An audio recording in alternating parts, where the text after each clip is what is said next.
এই তো আপনার রাস্তার উপরে দাঁড়িয়ে আছি, এই ঘরের পাশটা দিয়ে এই যে ফাঁকাটা দেখে এখান থেকে সোজা রাস্তা বেরিয়ে এসে এই ইলেকট্রিক লাইনের পাশ থেকে নিয়ে একদম সোজা এই প্লটটা আছে। সামনে হচ্ছে আপনার বাস স্ট্যান্ড, এই যে বাস স্ট্যান্ডে যে নতুন মসজিদটা হয়েছে মসজিদের গা থেকে এই প্লটটা, এই যে প্ল্যানিং করা আছে, এটা হচ্ছে তার টোটাল প্লট।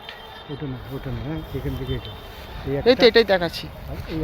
হ্যাঁ, এই প্লটটা দেখতে পাচ্ছেন একদম মসজিদের গা থেকে নিয়ে ইলেকট্রিক লাইনের মধ্যে চলে এসেছে।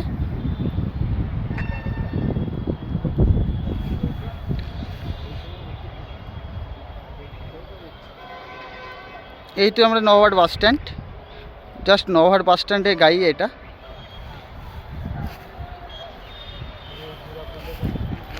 এই হচ্ছে তার রাস্তা সোজা, এর রাস্তার পাশে এই প্লটটা।